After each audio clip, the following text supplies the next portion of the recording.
Hello guys and welcome back to my channel सिर्फ IAS। तो हम यहाँ कंटिन्यू कर रहे थे हमारी करंट अफेयर की, जो सिक्योरिटी के करंट अफेयर्स थे उसकी सीरीज का ये पार्ट 2 है। तो शुरू करने से पहले चैनल को सब्सक्राइब कर लीजिए, बेल आइकन को प्रेस कर लीजिए ताकि आपको रेगुलर अपडेट्स मिलती रहें। और बहुत इंपॉर्टेंट है और बिल्कुल मतलब इसको आप कर लेंगे तो पूरे पूरे एक साल के यहाँ पे कवर हो जाएंगे आपके। ठीक है, आइए शुरुआत करते हैं। सबसे पहले बात करेंगे इंटीग्रेटेड बैटल ग्रुप्स के बारे में। सबसे पहले जानेंगे न्यूज में क्यों रहेगी। तो देखिए, इंडियन जो हमारी आर्मी है इसने प्लान करा है कि एक नया इंटीग्रेटेड बैटल ग्रुप्स को रेस करेगी। ठीक है, जो यहाँ पे क्या कर सकते हैं, मोबिलाइज कर सकते हैं, फास्ट और स्ट्राइक कर सकते हैं हार्ड अक्रॉस द बॉर्डर्स। कहाँ कहाँ के बॉर्डर्स में, यहाँ पे पाकिस्तान और चाइना का बॉर्डर लिया गया है। ठीक है, as a part of its ongoing endeavour to reformat its entire war fighting machinery and sharpen the cold star doctrine. तो मतलब बेसिकली यहाँ पे क्या क्या चीजें समझने वाली हैं। एक चीज समझने वाली यहाँ पे है कि इंडियन आर्मी का ये प्लान है। ठीक है, दूसरी बात क्या है कि बॉर्डर कौन कौन से कवर करे जाएंगे, यहाँ पे पाकिस्तान और चाइना के बॉर्डर कवर करे जाएंगे। ठीक है, और यहाँ पे फटाफट जो है मोबिलाइज कर सकते हैं पूरे बॉर्डर्स में ये। ठीक है, तो यहाँ पे इसका किसका यूज करेंगे, इंटीग्रेटेड बैटल ग्रुप्स का। आइए अब बात जानते हैं आखिरकार की बैकग्राउंड इसका क्या है। तो बैकग्राउंड यह है कि देखिए, टेररिस्ट अटैक्स हुए पार्लियामेंट्स में। उसके बाद की बात है कि इंडियन मिलिट्री ने क्या करा, एक बहुत बढ़िया मोबिलाइजेशन करा, बहुत बड़े लेवल पे करा।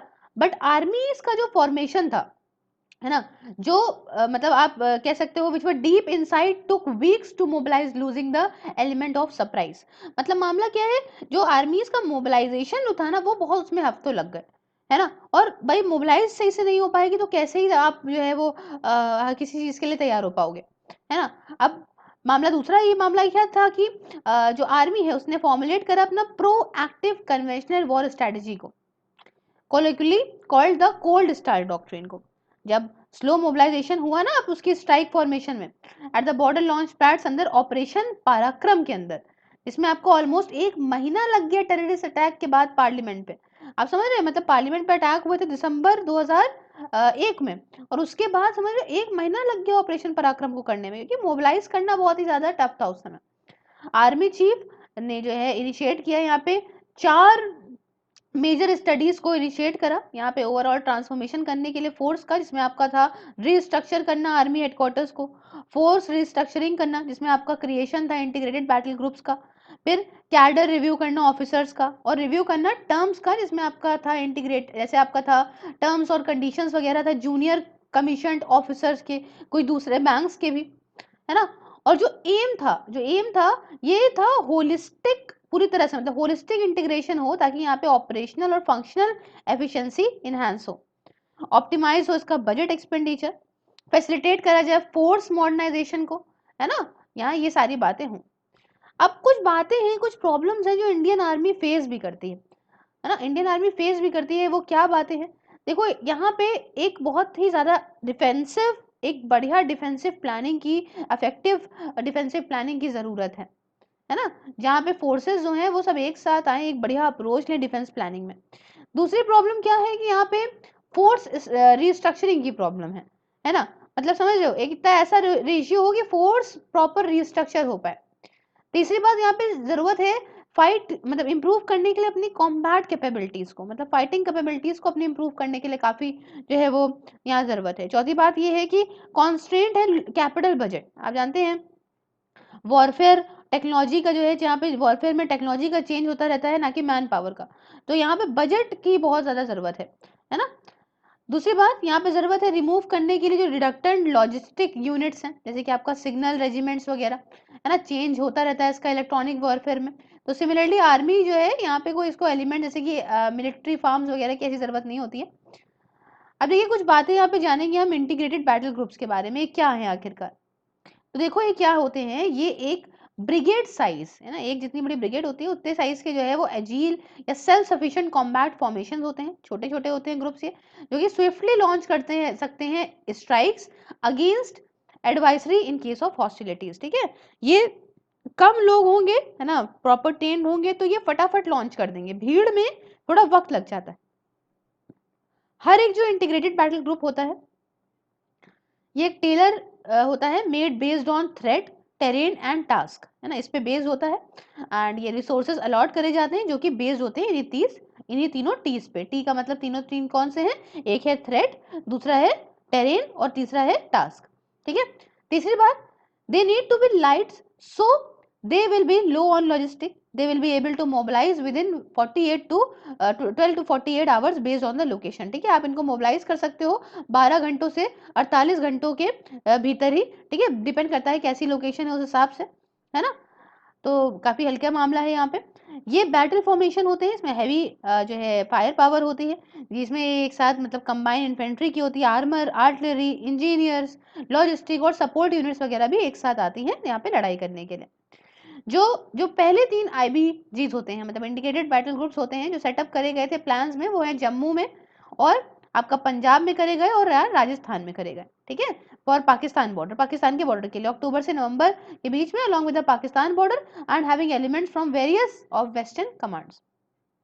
जो 2 आईबीजी कॉन्फ़िगरेशन है जो टेस्ट हुई है before the decision was finalised, इसमें आपका एक था, पहला था ऑफेंसिव रोल्स, स्ट्राइक कॉर्प्स जिसे बोलते हैं, यहाँ पे था कि हॉस्टिलिटीज वगैरह जैसी भी हैं क्रॉस बॉर्डर ऑपरेशन को लेके उसको डील करने के लिए, और and one for defensive postures मतलब होल्डिंग कॉर्प्स। एक कौन सा हो गया, एक स्ट्राइक कॉर्प्स हो गया मतलब ऑफेंसिव कॉर्प्स, और दूसरा हो गया डिफेंसिव पोस्चर मतलब होल्डिंग कॉर्प्स। ठीक है, ये किस लिए है कि अटैक को मतलब यहाँ पे विद स्टैंड करने के लिए फ्रॉम एनिमी साइड। बात समझ में आई।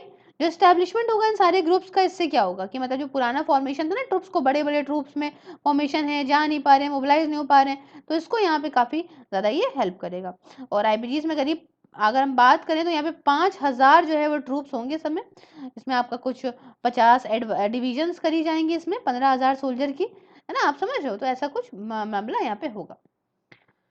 अब क्या इंपॉर्टेंस होगी इसकी बात जाने, इस इंपॉर्टेंस ये होगी कि देखिए स्विफ्ट मूवमेंट होगा फोर्सेस का, है ना, आराम से फोर्सेस मूव कर पाएंगी, बेटर इंटीग्रेशन हो जाएगा फोर्सेस का, सेल्फ सफिशिएंसी होगी, है ना, और लीन और मीन आर्मी होगी। मतलब ये जो ग्रुप्स होंगे ये पार्ट होंगे पूरे ओवरऑल मूव का, है ना, ताकि आर्मी को लीन और मीन करें, बढ़िया एक्सपेंडिचर प्लानिंग हो, बढ़िया जो है सिंक्रोनाइजेशन हो, बढ़िया प्रिपेयर करा जाए इनको प्रॉपर। अगर बात करें कि दूसरे स्टेप्स क्या लिए गए हैं, तो दूसरे मतलब रिस्ट्रक्चर करा गया है आर्मी के ऑफिसर कैडर को, है ना, मर्ज करा गया है सेपरेट व्हीकल्स, सॉरी वर्टिकल्स को, कई सारे जो सेपरेट सेपरेट वर्टिकल्स थे उनको एक में मर्ज करा गया है ना, और क्या कहते हैं, सेटअप करी गई है नई नई विंग्स, है ना, सेटअप करा गया है नई नई इंफॉर्मेशन वॉरफेयर विंग को। तो ये सारी बातें करी गई हैं। बढ़ते हैं नेक्स्ट टॉपिक की तरफ, जो कि है साइबर सिक्योरिटी पॉलिसी। तो देखो इसमें क्या है, कुछ बातें जानते हैं, पहले न्यूज में क्यों रही ये बात जानते हैं। तो रिसेंटली क्या हुआ, 12th इंडियन सिक्योरिटी समिट्स को ऑर्गेनाइज करा गया एसोचैम के द्वारा, मतलब ASSOCHAM के द्वारा, ऑन द थीम क्या था, थीम था towards new national cyber security strategy. ठीक है, towards new national cyber security strategy. कुछ बातें जानते हैं साइबर सिक्योरिटी पॉलिसी के 2013 को लेके, क्या है ये। तो पॉलिसी ने प्रपोज किया था कि देखिए ये क्रिएट करेगी एक नया critical information structure protection centre को, फिर क्रिएट करेगी एक वर्क फोर्स जो करीब 5 लाख ट्रेंड होंगे साइबर सिक्योरिटी में उसके अंदर। ठीक है, प्रोवाइड करेगी फिजिकल बेनिफिट्स बिजनेस को अडॉप्ट करने के लिए, बेस्ट सिक्योरिटी प्रैक्टिसेस बिल्ड करेगी, इंडिजीनियस सिक्योरिटी टेक्नोलॉजीज को अपने रिसर्च से, और काफी सारी और भी चीजें। तो अगर प्रोग्रेस की बात करें इस पॉलिसी के अंदर, तो देखिए यहाँ पे क्या है, यहाँ पे एक elaborate national cyber security assurance framework जो है वो इम्प्लीमेंटेशन के अंदर है। उसके बाद क्या है कि इंडिया देखिए परस्यू कर रहा है एक एक्टिव साइबर डिप्लोमेसी को, कैसे सेटअप करके साइबर सिक्योरिटी डायलॉग्स वगैरह कई सारी कंट्रीज के साथ में, है ना। फिर जो मैंने आपको बताया NCIIP जो है ये भी सेटअप हुआ है, एंड यहाँ पे रेगुलर डायलॉग्स भी हो रहे हैं इकोनॉमी में, है ना, पब्लिक प्राइवेट पार्टनरशिप है ना, ये भी जो है डेवलप हो रही है। उसके बाद साइबर सिक्योरिटी रिसर्च और डेवलपमेंट पॉलिसी भी चल रही है, समझ रहे। अब मामला देखिए क्या चैलेंजेस हैं जो कि होते हैं कोई अगर एक नई साइबर सिक्योरिटी पॉलिसी लाता है तो उसको लेके। तो रोल्स और रिस्पॉन्सिबिलिटीज अगर बताऊं तो नेशनल टेक्निकल रिसर्च ऑर्गेनाइजेशन, है ना, इसको दिया गई है रिस्पॉन्सिबिलिटी, इसको दी गई है ना, जो कि आपका किसी भी मिनिस्ट्री के अंदर ये आता नहीं है और ऑपरेट डायरेक्टली करता है प्राइम मिनिस्टर ऑफिस को। क्या है ये, डायरेक्टली कौन करता है, नेशनल टेक्निकल रिसर्च ऑर्गेनाइजेशन। ठीक है, तो जो इंटरप्ले है ministry of defence, ministry of home affairs और आर्म फोर्सेस के बीच में, और इंटेलिजेंस एजेंसीज के बीच में, दोनों ही इंटरनल और एक्सटर्नल, ये क्लियरली डिमार्केट जो है यहाँ करने की इसको जरूरत है। यहाँ पे यूनिटी ऑफ कमांड की कमी है ना, कोई भी ऑफेंसिव साइबर ऑपरेशन को कंडक्ट करने के लिए कमी है यहाँ पे स्टैंडर्ड्स की, प्रोटोकॉल्स की पूरे कंट्री में। ठीक है। इश्यूज हैं यहाँ पे cyber national cyber security coordination में। फिर आपकी बात करें तो कोऑर्डिनेशन पब्लिक प्राइवेट पार्टनरशिप में बताऊं तो ये एक सीरियस मिसमैच है समझने के लिए, जो सिविल सेक्टर है और गवर्नमेंट एजेंसी है उनके बीच में, है ना। और आगे बताऊं अगर मैं कुछ चीजें, तो देखिए एक ब्रॉड आपके देखिए नई साइबर पॉलिसी के लिए कुछ वे फॉरवर्ड करने के लिए क्या करना चाहिए, तो पब्लिक प्राइवेट पार्टनरशिप में देखिए एक सेटअप करें एक permanent mechanism private public partnership के लिए, है ना। एक इस्टेब्लिश करें इंडिया को एक ग्लोबल हब के तौर पे डेवलपमेंट हो, ताकि प्रॉपर है ना, और मतलब साइबर सिक्योरिटी को लेके डेवलपमेंट जो है वो एक कोड ब्रेकिंग कैपेसिटी हो, जिसमें कंट्री जैसे कि यूएसए, यूके, रशिया, चाइना वगैरह पजस करें। अकाउंटेबिलिटी हो रिसर्च एंड ऑर्गेनाइजेशन में, ठीक है। साइबर ऑपरेशन की अगर मैं बात करूं तो पूरा इंटेलिजेंस जो है वो कलेक्ट करें, intelligence by rapidly exploiting capture digital media, है ना। तो ये सारी बातें इसमें होनी चाहिए, क्योंकि साइबर सिक्योरिटी आज आपके लिए बहुत ज्यादा हमारे लिए इंपॉर्टेंट हो गई है। नेक्स्ट टॉपिक हमारा रहेगा India transition from defence market to export hub. तो ये क्या है, न्यूज में इस बारे में हम जानेंगे। तो न्यूज में देखो यूं रहा, क्योंकि रिसेंटली क्या हुआ, in its largest ever single export order, जो ऑर्डिनेंस फैक्ट्री बोर्ड है वो सप्लाई करेगा करीब 50,000 50,000 जो है वो कैवलरी को, है ना, सॉरी 50,000 आर्टिलरी को, 50,000 आर्टिलरी शेल्स को, जो कि यूज होते हैं with the Bofors guns to the United Arab Emirates. फिर से बताती हूँ क्या न्यूज में क्यों रहा, recently in its target ever single export order, इतना समझ रहे एक ऑर्डर में जो आपका ऑर्डिनेंस फैक्ट्री बोर्ड है वो सप्लाई करेगा करीब 50,000 50K आपका आर्टिलरी शेल्स को, जो कि यूज होते हैं बोफोर्स गन्स में। किसको देगा ये, यूनाइटेड अरब एमिरेट्स को देगा। तो आइए कुछ बात जानते हैं अब बैकग्राउंड को लेके, क्या बैकग्राउंड है। तो इंडिया देखिए, इंडिया जो है वो एक क्रूशियल जंक्शन है, आप जानते हैं जनरल सेल्फ रिलायंस की जर्नी को लेके। और अब तो बहुत इस कोविड-19 के बाद तो बहुत इंपॉर्टेंट हो गया है कि हम अपनी सेल्फ रिलायंस बने, है ना। सेल्फ रिलायंस को लेके डिफेंस प्रोडक्शन में, जो कि प्राइमरली स्टार्ट हुआ था विद इंपोर्ट्स, उसके बाद धीमे धीमे धीमे धीमे ये पहुंचा लाइसेंस प्रोडक्शन की तरफ 1970s में, है ना। और फिर 1980s आया, 90s आया, और फिर इंडिजीनियस डिजाइन आने लग गया, डेवलपमेंट होने लगा, मैन्युफैक्चर हम लोग खुद करने लगे पर्सनल प्रोडक्टिव आइटम्स का, ऑफ शोर पेट्रोल वेसल्स का, हेलीकॉप्टर्स का, रेडियो शेड्स का, ठीक है। तो स्टॉकहोम आपने बहुत सुना होगा, Stockholm International Peace Research Institute के हिसाब से इंडिया जो है वो लार्जेस्ट इंपोर्टर रहा है मिलिट्री इक्विपमेंट का पूरे वर्ल्ड में, जिसमें आपका जो है वो 13% जो है वो ग्लोबल आर्म्स का है, बिटवीन 2012 से जो है वो, अगर हम देखें 16 के बीच में, तो है ना मोर है ये चाइना से और पाकिस्तान से भी ज्यादा है, समझ रहे हैं आप, ठीक है। रिपोर्ट कई सारी बात ये कहती है।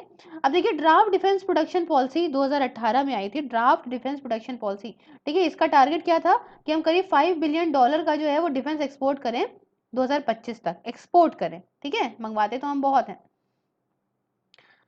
अब देखिए यहाँ पे डिफेंस एक्सपोर्ट सेक्टर की अगर हम कुछ बात आपको कर ले, तो देखिए ये डिफेंस एक्सपोर्ट जो है वो इंक्रीज हुए हैं, है ना। पहले बहुत कम थे, 2017-18 में करीब 4,682 थे, फिगर इतनी इंपॉर्टेंस नहीं लगती लेकिन तब भी बताते हैं आपको। लेकिन एक्सपोर्ट यहाँ पे बड़ा है, काफी ज्यादा बड़ा है, 2024 तक माना जा रहा है कि 35,000 करोड़ तक करेंगे। और करेंट फाइनेंशियल ईयर की बात करें तो एक्सपोर्ट करीब 5600 करोड़ के जो है वो प्रोसेस हो गए हैं, है ना। प्राइवेट सेक्टर इसको काफी कर रहा है, और ये सारी बातें हैं। उसके बाद अगर हम डिफेंस एक्सपोर्ट की ये बात कर लें आपको, कि मतलब एक ओवरव्यू अगर आपको दें हम डिफेंस एक्सपोर्ट का, तो देखिए इससे सेल्फ रिलायंस बढ़ेगा, है ना। अपना सेल्फ रिलायंस हमें बढ़ाने की बहुत ज्यादा आवश्यकता हो गई है। बजट भी एक्सपैंडिंग बजट, मतलब डिफेंस अटैचेस ये है, ये एनुअल बजट 50,000 जो है डॉलर का दिया जाता है प्रमोट करने के लिए एक्सपोर्ट को इंडिया डिफेंस प्रोडक्ट्स के लिए, दोनों पब्लिक और प्राइवेट में, ठीक है, सेमिनार वगैरह से। सोर्स डाइवर्सिफिकेशन बताएं, एक नया प्लान जो है वो ओपन करता है यहाँ पे ओपन जनरल एक्सपोर्ट लाइसेंस को, है ना, ताकि यहाँ इंडिया जो है फर्दर ग्लोबल मार्केट को एक्सेस कर सके। उसके बाद प्रोडक्ट डाइवर्सिफिकेशन, इंडिया देख रही है कि वो इनकरेज करे पब्लिक को और प्राइवेट सेक्टर्स को, है ना, कि तुम भैया प्रॉपर जो है सबको इनकरेज करो। उसके बाद फेवरेबल कंडीशन एक्सपोर्ट्स के लिए बताऊं, तो लो कॉस्ट है प्रोडक्शन की यहाँ पे इंडिया में, ये भी बहुत अच्छा है ना। नए नए पॉलिसी सेक्टर भी आ रहे हैं, तो ये सारी बातें हैं। प्राइवेट पार्टिसिपेशन और एमएसएमईज का इंकरेजमेंट देखने को मिला है। आखिरी में अगर हम वे फॉरवर्ड की बात कर लें, तो देखिए हमें ज़रूरत है यहाँ पे रिसर्च और डेवलपमेंट में इन्वेस्ट करने की। आप जानते हैं रिसर्च और डेवलपमेंट बहुत बड़ी जो है वो यहाँ पे चुनौती है, उसमें अगर हम इन्वेस्ट करने की बहुत ज़रूरत है, ताकि हम फटाफट टाइम के हिसाब से जो है हम इक्विपमेंट बना सकें। है ना, बहुत सारी चीज़ें हैं, इकोनॉमिक और स्ट्रेटेजिक डिविडेंड्स की है ज़रूरत है यहाँ पे गुड डिफेंस एक्सपोर्ट करने के लिए, एक कॉन्टिन्यूस पॉलिसी पुश की ज़रूरत है, तो ये सारी बातों की यहाँ पे ज़रूरत है। नेक्स्ट टॉपिक की तरफ बढ़ते हैं, तो वो है डिफेंस फाइनेंसिंग का। तो देखिए न्यूज़ में क्यों रहा इस बारे में अगर हम जाने, तो रिसेंटली यूनियन कैबिनेट ने एक नया टर्म ऐड करा है यहाँ पे, reference of the 15 finance commission में, है ना, जिसमें जो है ज़रूरत है कमीशन की कि वो एग्जामिन करेगा अगर कोई सेपरेट मैकेनिज्म फंड करने के लिए डिफेंस को और इंटरनल सिक्योरिटी को, है ना, ये सेटअप करा जाता है। तो अब देखिए बैकग्राउंड की बात करते हैं, तो बैकग्राउंड ये है कि ड्विंडलिंग डिफेंस बजट, मतलब हालांकि गवर्नमेंट ने देखिए यहाँ पे 4.31 ट्रिलियन को जो है वो एलोकेट करा है डिफेंस में, डिफेंस की स्पेंडिंग में, है ना, प्रमोशन करने के लिए जीडीपी का एलोकेशन धीमे धीमे यहाँ पे, लेकिन तब भी यहाँ पे कम हुआ है। डिफेंस एलोकेशन जो 14-15 का था वो करीब 17.1 था, है ना, और अभी जो है जीडीपी का 2.28% था, वही जगह अगर हम देखें तो 15.5 हो गया है, जो 2.04% हो गया है ना। तो इसलिए लेटेस्ट जो एडिशन है 15 फाइनेंस कमीशन का, वो कहता है भैया, फाइनेंस कमीशन को कहता है कि एग्जामिन करिए पॉसिबिलिटी कि मतलब एलोकेशन की जो है वो अच्छे से रहे। अब उसके बाद बात करेंगे इंडिया के डिफेंस बजट को लेके कंसर्न क्या है, स्कोप क्या है। तो देखिए इंडिया का जो चैलेंजिंग सिक्योरिटी इन्वायरमेंट है ना, तो मोर रिसेंटली इंडियन आर्मी ने रिलीज करी अपनी लैंड वेलफेयर डॉक्ट्रिन को, है ना, जिसका एम्फेसाइज कहाँ डालती है, एम्फेसाइज डालती है दो फ्रंट पे, है ना, दो फ्रंट थ्रेट सिनेरियो पे, मतलब आप जानते हैं एक चाइना से है और एक पाकिस्तान से हमको है, जिसके लिए इंडियन आर्मी को यहाँ पे प्रिपेयर रहना होगा। कॉम्प्ट्रोलर एंड ऑडिटर जनरल की रिपोर्ट के हिसाब से इंडिया के पास सफिशिएंट फंड नहीं है इमरजेंसी के टाइम पे, है ना, और आर्मी भी नहीं है सफिशिएंट जो वॉर रिजर्व के तौर पे रखी जाए, है ना। तो हमें यहाँ पे ज़रूरत है कि हम आर्म फोर्सेस को अपग्रेड करें मॉडर्न डे के थ्रेट्स के हिसाब से।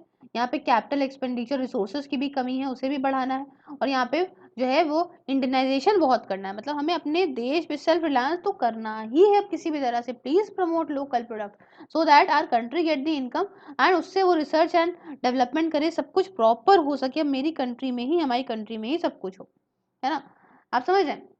तो कुछ हम बात करेंगे वे फॉरवर्ड को लेके, तो देखिए फोकस डालना स्ट्रेटेजिक डिफेंस पॉलिसी पे, ये करना ही करना है यहाँ पे, है ना, और ज़रूरत है यहाँ पे आर्म फोर्सेस की कि इनको प्रॉपर लीन मीन फाइटिंग का हो, है ना, रैशनल मैन पावर हो यहाँ पे। बढ़ते हैं नेक्स्ट टॉपिक की तरफ, तो टॉपिक है हमारा स्मार्ट पुलिसिंग का। तो काफ़ी इधर न्यूज़ में चर्चा हुई है इसकी। रिसेंटली क्या हुआ है, हमारे जो वाइस प्रेसिडेंट जी हैं उन्होंने एडवोकेट करा है स्मार्ट पुलिसिंग के लिए, complemented by high tech police force हो, जिसमें आपका ये टेररिज्म से डील करे, माओइज्म से डील करे, इंसर्जेंसी से डील करे, है ना। तो अब ये वर्ड जो स्मार्ट है क्या कहना चाहता है, एस कहना चाहता है यहाँ पे स्ट्रिक्ट और सेंसिटिव, एम कहना चाहता है यहाँ पे मॉडर्न एंड मोबाइल, ए कहना चाहता है यहाँ पे अलर्ट और अकाउंटेबल, आर कहना चाहता है यहाँ पे रिलायबल एंड रिस्पॉन्सिव, और टी कहना चाहता है यहाँ पे टेक्नो सेवी एंड ट्रेंड। ठीक है, तो इसमें सब कुछ आ गया है। क्या होती है ये स्मार्ट पुलिसिंग जानते हैं। तो जो कॉन्सेप्ट है ये स्मार्ट पुलिसिंग का, है ना, ये दिया गया था, आपका आर्टिकुलेट करा गया है प्राइम मिनिस्टर के द्वारा इन द डीजीपी, और या डीजीपी आईजीपी कॉन्फ्रेंस में 2014 में हुई थी ये गुवाहाटी में। और ब्रॉडली बताऊं तो स्मार्ट पुलिसिंग में आपका इंटरवेंशंस होते हैं, जिसमें आपका एप्लीकेशन है एविडेंस बेस्ड की, डेटा ड्रिवन पॉलिसीज प्रैक्टिसेस की, स्ट्रेटजीज की, टैक्टिक्स की, ताकि यहाँ पे प्रिवेंट कर सकें और कंट्रोल कर सकें क्राइम को। समझ रहे हैं। बेनिफिट्स क्या है स्मार्ट पुलिसिंग के, आइए जानते हैं। इससे क्या होता है, प्रमोट होता है प्रोएक्टिव पुलिसिंग, कैसे, क्राइम एक्टिविटी प्रिवेंट रहेगी, है ना, पुलिस विजिबिलिटी बढ़िया रहेगी, तो क्राइम एक्टिविटी ऑलरेडी सी बात है कि जो है प्रमोट नहीं होगी। ठीक है, स्मार्ट पुलिसिंग यहाँ पे इनकरेज करती है सिस्टम को, जो कि वाइड है, स्ट्रेटेजिक व्यू है पुलिस ऑपरेशंस का। फिर आपका इनकरेज करती है फोकस आउटकम के ऊपर। उसके बाद स्मार्ट पुलिसिंग जो पैराडिग्म है इसमें प्रमोट करता है इंटीग्रेशन, इंटरऑपरेबिलिटी, इंफॉर्मेशन की, कम्युनिकेशन सिस्टम की। समझ रहे हैं। इनिशिएटिव हेल्प करता है प्रोटेक्ट करने में सिविल राइट्स को, ताकि यहाँ पे पुलिस फोर्स ज़्यादा बढ़िया सिटीजन फ्रेंडली हो सके। सिटीजन अभी डरते हैं, थोड़ा फ्रेंडली होगी तो थोड़ा समझ में आएगा चीज़ों को। चैलेंजेस क्या हैं, अगर हम देखें बेनिफिट्स के साथ साथ कुछ चैलेंजेस भी होते हैं इन सब चीज़ों में। तो देखो पुलिस के ऊपर ऑलरेडी इतना ओवरबर्डन है ना, आप जानते हो इतना जो है पुलिस फोर्स इतनी खाली पड़ी हुई है, और जितनी सीट तो करीब 24% नहीं है इसमें खाली पड़ी हुई है, और जितने हैं उनके ऊपर काफ़ी काम है। कोई टेक्नो सेवी पर्सनल की कमी है यहाँ पे, पुलिस इंफ्रास्ट्रक्चर में भी आप देखते हैं अभी कमी है इतनी, फंड्स की काफ़ी कमी है, पैसे की काफ़ी कमी है। और अगर हम रिसेंट इनिशिएटिव बताएं स्मार्ट पुलिसिंग को लेके, तो पुलिस फोर्सेस स्कीम का मॉडर्नाइजेशन हुआ है रिसेंटली। एडमिनिस्ट्रेटिव चेंजेस भी आए हैं, जैसे कि आपका आपका सेपरेशन हुआ है इन्वेस्टिगेशन का from law and order, specialised wings from social and cyber crimes, ये सब कई सारी स्टेट्स में ऐसा करा गया है। ठीक है, टेक्नोलॉजिकल रिफॉर्म्स भी बहुत सारे आए हैं, जैसे कि आपका हो गया मॉडर्नाइज करना कंट्रोल रूम का, फास्ट ट्रैकिंग क्राइम करना, फिर आपका क्रिमिनल ट्रैकिंग नेटवर्क और सिस्टम वगैरह, CCTNS जिसे कहते हैं, है ना। तो उसके बाद नाट ग्रिड को काफ़ी इन्होंने जो है नेशनल इंटेलिजेंस ग्रिड जिसे कहते हैं, नैट ग्रिड को काफ़ी इन्होंने पुश करा है। तो ये सारी बातें। और अगर हम बात करें कि क्या स्टेप्स लिए गए हैं, स्टेप्स क्या लिए जाने चाहिए इम्प्लीमेंट करने के लिए स्मार्ट पुलिसिंग को, देखिए अगर लॉ के साइड से बात करें, लेजिस्लेटिव रिफॉर्म्स की बात करें, तो देखिए इसमें क्या करिए कि इसमें इनैक्टमेंट हो ऑर्गेनाइज क्राइम एक्ट का, है ना। ये एक सिंगल पुलिस एक्ट है पूरे कंट्री के लिए, moving police to concurrent list, और पुलिस को यहाँ पे क्या कर रहा है, ये कॉन्करेंट लिस्ट में डाल रहा है। कॉन्करेंट लिस्ट में क्या होता है, यूनियन और स्टेट दोनों ही यहाँ पे लॉ बना सकते हैं, है ना। फिर डिक्लेरेशन ऑफ फेडरल क्राइम्स का, measures regarding registration of crime, statutory banking of CBI, changes in criminal procedure and evidence system. दूसरी बात कि रिक्रूट स्पेशलाइज पर्सनल, अब एक स्पेशलाइज लोगों को यहाँ पे रिक्रूटमेंट करो, ठीक है। कम्युनिटी पुलिसिंग हो, मतलब यहाँ की जो है इंटरफेरेंस जो है वो आपका इंटरफेस है सिटीजन के साथ में वो बढ़िया हो, है ना। और जैसे कि आपका आपका जन मैत्री सुरक्षा पदार्थी केरला की है ना। फ्रेंड्स ऑफ पुलिस मूवमेंट चला था तमिलनाडु में। सुरक्षा सेतु सेफ जो है सेफ सिटी सूरत प्रोजेक्ट के अंदर आता था। और क्या कर सकते हो, और इम्प्रूव कर सकते हो कम्युनिकेशन नेटवर्क को, बेटर सर्विलांस मॉनिटरिंग कर सकते हो, समझ लो, ये सारी बातें आप कर सकते हो। नेक्स्ट टॉपिक की तरफ बढ़ते हैं। टॉपिक है नागा पीस टॉक्स का। तो देखिए अक्टूबर 31 यहाँ पे डेडलाइन दे दी गई थी, सेटअप करी गई थी यूनियन गवर्नमेंट के द्वारा कंक्लूड करने के लिए नागा पीस टॉक्स, है ना। इसमें क्या हुआ है, ये कुछ एम्बिगुअस नोट से एंड हुई है, कुछ बात क्लियर नहीं हुई है यहाँ मामला। आइए न्यूज क्या है वो बारे में जानते हैं। तो न्यूज ये है कि गवर्नमेंट और Naga socialist council of Nagaland, ठीक है, जो इसाक मुइवा वाली थी, है ना, इन दोनों के बीच में जो डेडलॉक था एक सेपरेट नागा फ्लैग और कॉन्स्टिट्यूशन को लेके, ये इश्यूज थे, है ना, ये इश्यूज चल रहे थे। नागा कह रहे थे हम सेपरेट नागा फ्लैग लेंगे, है ना, और कॉन्स्टिट्यूशन जो है सेपरेट लेंगे। तो इसके इश्यूज को लेके यहाँ पे अग्रीमेंट जो है वो एक issues holding up a final agreement, और फाइनल एग्रीमेंट जो है वो हुआ है। अब क्या है कि जो NSCN जो है आपका नागा सोशलिस्ट काउंसिल जो कि इसक मुइवा वाली है, IM वाली है, ये मान गई है सेटलमेंट को लेके बिना किसी कॉन्स्टिट्यूशन के, and with a conditional flag that can only B use for non government purpose, है ना। एक कंडीशन मतलब कॉन्स्टिट्यूशन तो कर लेगी नहीं, लेकिन एक कंडीशनल फ्लैग लेगी जिसको सिर्फ यूज कर सकते हैं यहाँ पे नॉन गवर्नमेंट पर्पस के लिए, ठीक है। और ये भी जो है जो इसक मुइवा वाली है NSCN इसक मुइवा है, ये यहाँ पे परसुएट करेंगे मणिपुर में, अरुणाचल प्रदेश में और असम में। क्या करेंगे, गिव अप करेंगे अपने पार्ट्स ऑफ द टेरिटरीज जो कि इनहेबिटेड करे गए हैं नागा के लोगों के द्वारा for creation of greater Nagaland, ठीक है। उसके बाद but ministry of home affairs ने बात क्लेम करी है ना, in a communique that no final settlement has been arrived at, है ना, कोई भी फाइनल सेटलमेंट अभी तक नहीं हो पाया है, यहाँ पे ये मिनिस्ट्री ऑफ होम अफेयर्स ने कहा है। फर्दर बताऊं तो ये क्लैरिफाई है कि कोई भी सेटलमेंट को लेने से पहले, है ना, is arrived at the Naga groups, all stakeholder, सारे स्टेक होल्डर उसमें होंगे जरूर, इसमें आपका स्टेट असम के भी होंगे, मणिपुर के भी होंगे, और आपका जो है अरुणाचल प्रदेश के भी होंगे, है ना। इनसे प्रॉपर कंसल्ट करा जाएगा इनसे कोई भी डिसीजन के लिए लेने से पहले। हालांकि कुछ प्रोग्रेस जो है वो करी गई है, इवन सेंटर और रिबेल ग्रुप्स जो हैं वो कोई फाइनल अंडरस्टैंडिंग अभी तक नहीं कर पाए हैं, है ना। 4 साल हो गए हैं नागा पीस अकॉर्ड के, 2015 में साइन हुआ था, उसके बाद भी बाकी देखिए वो जो प्रॉपर हैं चीज़ें वो आपका मैंने ये सारा का सारा एक्सप्लेन करा है। हमारी जो नेशनल सिक्योरिटी काउंसिल है उसमें जो डिजास्टर मैनेजमेंट वाली सीरीज है मेरी, उसमें आप जाके चेक कर सकते हैं, ये चैप्टर पूरे अच्छे से एक्सप्लेन हुआ है, ईयर वाइज एक्सप्लेन हुआ है, तो उसको ज़रूर एक बार ज़रूर रिफर करिएगा। अब देखिए क्या है यहाँ पे रोड ब्लॉक क्या है नागा पीस टॉक्स में, तो मामला क्या है, डिमांड का नेचर की वजह से क्या चीज मतलब रोक रही है नागा पीस टॉक्स को करने से। देखिए नेचर ऑफ डिमांड मतलब ये माना जाता है फ्लैग और कॉन्स्टिट्यूशन जो है वो इनका मेन मामला है, यही चाहते हैं। सर सरकार ये कैसे आपको दे देगी फ्लैग और जो है कॉन्स्टिट्यूशन अपना बनाइए, है ना। फंडामेंटल चेंजेस होंगे इसमें कंट्री के फेडरल डायनामिक्स में। फिर एक मांगेगा तो 10 मांगेंगे, क्या मतलब है? दूसरी बात क्या है, एग्जिस्टेंस आर्टिकल 371A की, मतलब 371A क्या कहता है? आर्टिकल जो 371A है वो क्या कहता है? वो ये कहता है कि कोई भी act, no act of parliament shall apply to the state of Nagaland. कोई भी एक्ट जो पार्लियामेंट का है वो अप्लाई नहीं होगा नागालैंड की स्टेट पे, इन रिस्पेक्ट ऑफ रिलीजियस और सोशल प्रैक्टिसेस ऑफ नागास। किसके कंसर्न में? रिलीजियस या सोशल प्रैक्टिसेस जो कि नागास है उनके कंसर्न में। इनके जो कस्टमरी लॉ है, प्रोसीजर है, एडमिनिस्ट्रेशन है, सिविल और क्रिमिनल जस्टिस का involving decisions according to Naga customary law and ownership and transfer of land and resources। इस आर्टिकल के अमेंडमेंट में ये काफी क्रिटिकल हो जाएगा, जो अभी नागा पीस प्रोसेस चल रहा है उसके लिए, है ना, in order to resolve another substantive issue. आप समझ रहे हैं कि चक्कर में दूसरे में फंसाने का कोई मतलब नहीं है। कुछ लिमिटेशंस भी है आर्टिकल 371 की, है ना, जिसमें नागा पीपल जो है वो उसके एस्पिरेशंस फुलफिल नहीं हो पा रहे हैं, तो ये सब मामला है। हालांकि 2013 में क्या हुआ था ना कि गवर्नमेंट ने डिक्लेयर कर दिया था नागालैंड असेंबली रेजोल्यूशन को अनकॉन्स्टिट्यूशनल और इनवैलिड बना दिया था 2013 में, है ना। और इंटीग्रिटी कोई दूसरे स्टेट से बताऊं तो कोई मतलब nobody in the 3 states, मतलब मणिपुर चाहे हो, चाहे असम हो, चाहे अरुणाचल प्रदेश हो, इन तीनों में से कोई भी अलाउ नहीं करेगा कि अपनी 1 इंच बराबर लैंड भी दे दे भारतीयों के लिए, नागालैंड, ग्रेटर नागालैंड बनाने के लिए। ना, ये तो फिर वही हो गया, एक नागालैंड तुमने मांग लिया, उसके फिर तुम ग्रेटर नागालैंड में बनाओ, सब तुम ही लोग ले जाओ, डिवीजन है ना इंडिया का। और मणिपुर में मीतीस वगैरह है ना, जो मेजॉरिटी इम्फाल वैली में रहते हैं, और जो नागाज और कुकीज वगैरह हैं, वो ट्राइबल डिस्ट्रिक्ट हैं इन हिल की। और दसियों सालों से कम्युनिटीज जो है वो इसमें आपका डिमांड मांग रही है एथनिक होमलैंड्स के लिए, प्रोटेस्ट वगैरह भी ऑर्गेनाइज करते हैं मीती ग्रुप्स वगैरह।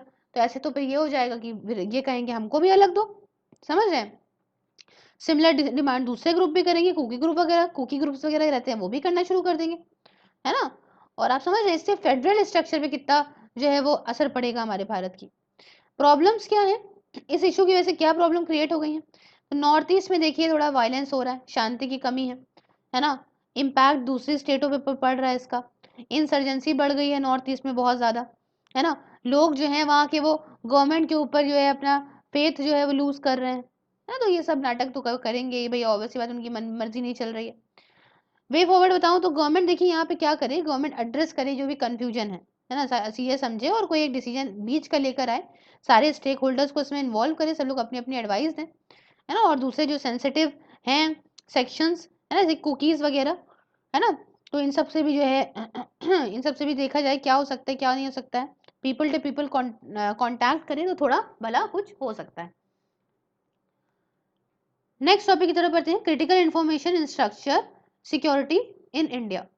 तो न्यूज में क्यों रहा है इस बारे में जानते हैं। रिसेंटली यहाँ पे देखिए साइबर अटैक्स हुए थे कुदंकुलम न्यूक्लियर पावर प्रोजेक्ट में, ठीक है, KKNPP में।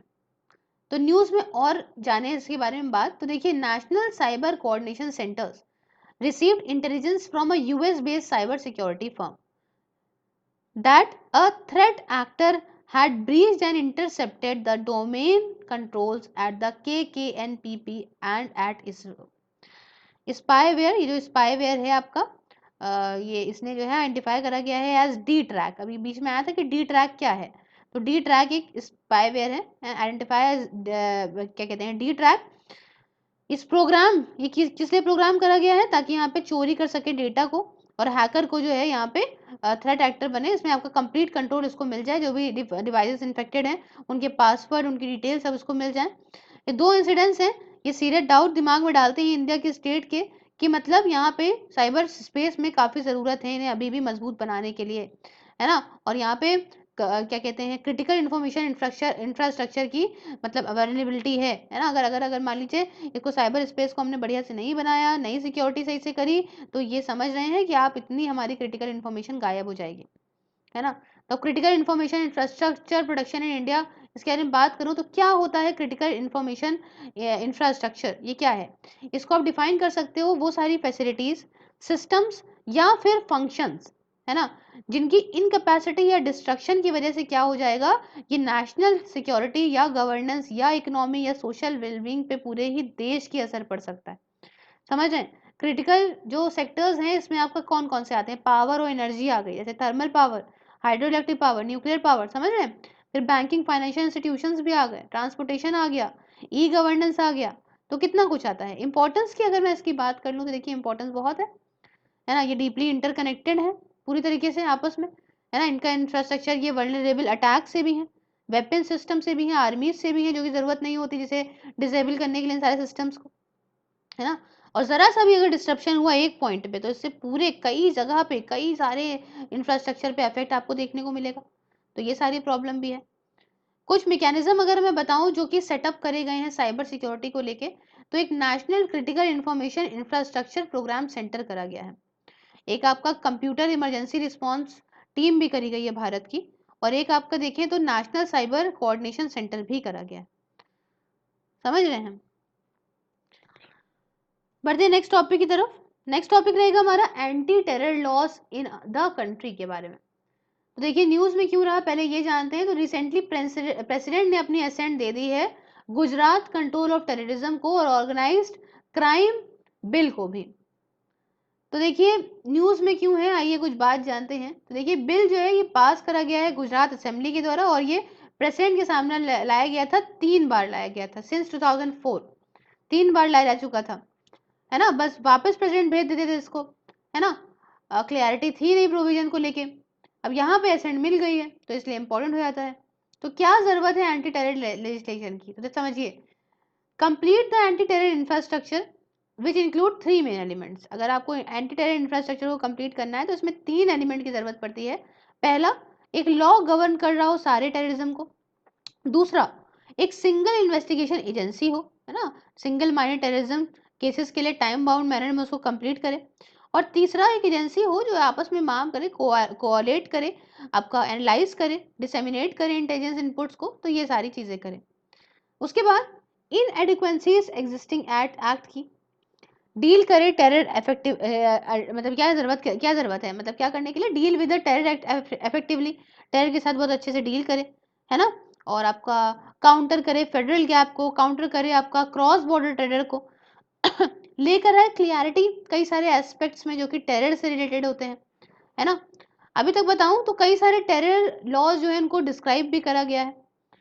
जैसे कि मैं आपको बताऊं कि बहुत सारे, जैसे कि अनलॉफुल एक्टिविटीज प्रिवेंशन एक्ट आया था 1967 में, अभी तक अब 2019 वाला इसका अमेंडमेंट भी हुआ है। उसके बाद terrorist and disruptive activities prevention act आया था, टाड़ा आया था 1985 में, रिपील हो गया था। पोटा आया था, प्रिवेंशन ऑफ टेररिज्म एक्ट 2002 में आया था। Arm forces special power act आया था, आसफा जिसे बोलते हैं। तो बहुत सारे एक्ट्स भी आए थे। तो देखिए क्या फैक्टर्स होते हैं इवोल्यूशन के पीछे एंटी टेरर लॉस के। तो देखिए पहला क्या होता है कि भाई देखिए एंटी टेरर लॉज इसलिए होते हैं ताकि कोई मिसयूज ना करे चीजों को, जुडिशियल सिक्योरिटी मिले उसको, है ना। और कॉम्प्लेक्सिटी थोड़ा जो है, कॉम्प्लेक्स थोड़ा कम हो, है ना, इंडियन फेडरेशन को लेके जो है वो थोड़ा, मतलब यहाँ पे प्रॉब्लम ना हो।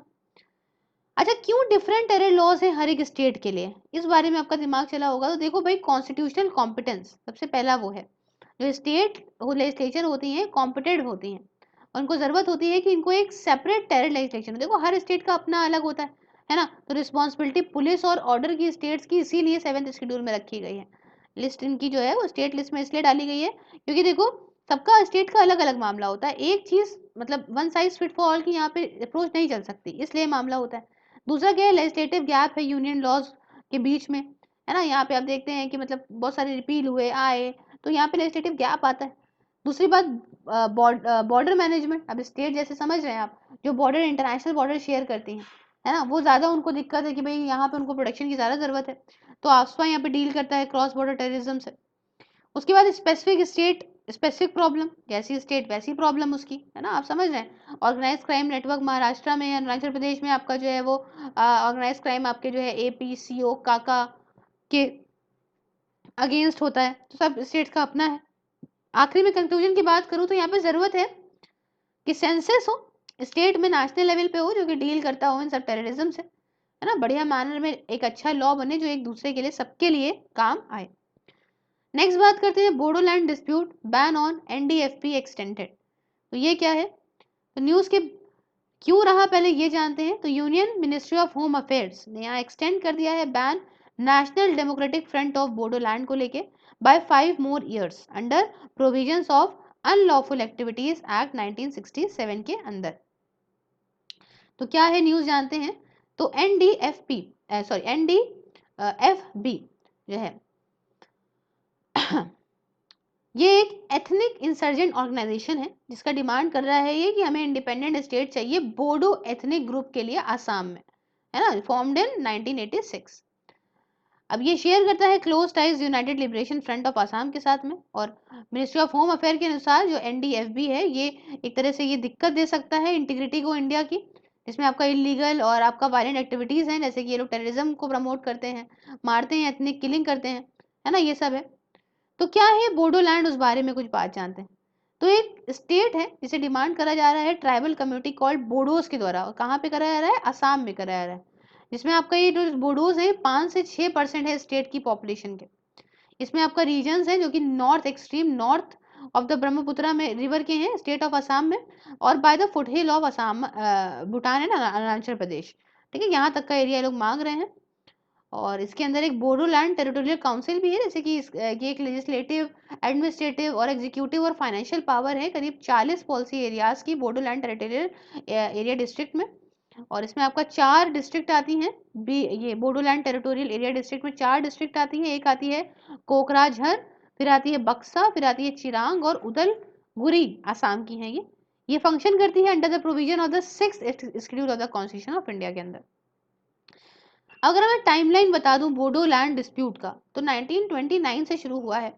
इसमें क्या हुआ था कि बोडो लीडर का नाम था गुरुदेव कालीचरण ब्रह्म। इन्होंने क्या कहा था, इन्होंने क्या था, एक मेमोरेंडम सबमिट किया था साइमन कमीशन को, और कहा था कि हमें रिजर्वेशन चाहिए लेजिस्लेटिव असेंबली में, एंड सेपरेट पॉलिटिकल एंटिटी चाहिए उनके लोगों के लिए, ठीक है। अब 1960 और 70s की बताऊं तो यहाँ पे जो है फिर कॉल आने लगी बोडोज की तरफ से और ट्राइब्स की तरफ से कि हमको भैया देखो क्या है, सेपरेट स्टेट चाहिए उदयचल की, है ना, क्योंकि इमिग्रेंट जो है वो इलीगली अक्यूज करते हैं बोडो इनहैबिटेड लैंड्स को।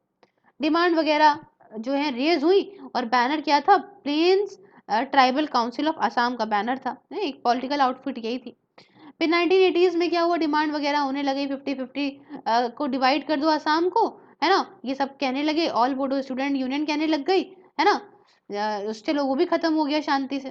फिर 1993 में क्या हुआ, बोडोलैंड ऑटोनोमस काउंसिल आई, इसको कॉन्स्टिट्यूट करा गया सेंटर में, है ना, सेंटर के बीच में, आसाम के बीच में, और आसाम गवर्नमेंट के बीच में, और एबीएसयू के बीच में साइन हुआ, तो ट्री पैटाइट जो है अग्रीमेंट हुआ था ये, बट ये भी फेल हो गया due to non implementation of various provisions.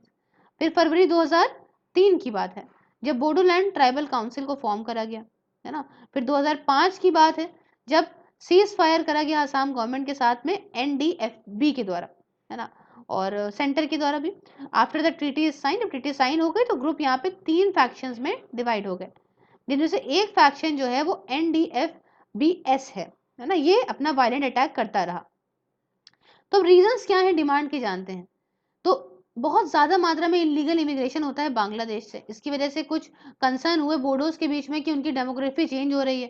पहले हम लोग रहते थे, इतना इलीगल आ गया कि बाहर के लोग रहने लगे, अब हमारी डेमोग्राफी चेंज हो रही है, ठीक है। अब यहाँ पे हमें ये डर है कि हमारी लैंग्वेज या कल्चर ना खो जाए, बोडो टेरिटोरियल काउंसिल का फेलियर होना या अनईज बढ़ना, तो ये सब मामला है। और आखिरी में अगर हम इसके वे फॉरवर्ड की बात कर दें, देखिए गवर्नमेंट यहाँ पे क्या करे, गवर्नमेंट यहाँ पे मजबूत बनाए, ऑटोनॉमस एडमिनिस्ट्रेशन डिवीजन करे आसाम का, है ना, 6 शेड्यूल के बेसिस पे, एक नया लैंड रिकॉर्ड सिस्टम लेकर आए, स्टेट सिविल एडमिनिस्ट्रेशन की और सबकी एजेंसीज को आपस में मिलजुल के काम करे, और कुछ मेजर्स भी ले जिसमें लैंग्वेज और कल्चरल आइडेंटिटी यहाँ पे ली जाए इनके कंसर्न में। तो बस हम इस पार्ट 2 में इतना ही रखते हैं। अगर आपको वीडियो अच्छा लगा लाइक करें, शेयर करें दोस्तों के साथ में, सब्सक्राइब करें इस चैनल को, सिर्फ आईएएस को। और ये सारी पीपीटी जो हैं वो सारी की सारी मैंने वही है मंथ वाइज की सिक्योरिटीज़ की मैगजीन्स की हैं, तो आराम से पढ़िएगा, सब कुछ इसमें एक्सप्लेन्ड है। Thank you so much for discussion. If you want to see this video on Facebook, please like the page Sirf IAS and you can watch the video there also. Twitter, Instagram and Telegrams, you have all these ideas, you can follow them. And thank you, and please share reviews in the comment box so that I can improve my video more and more. Thank you so much for discussion. Have a wonderful day ahead. Take care.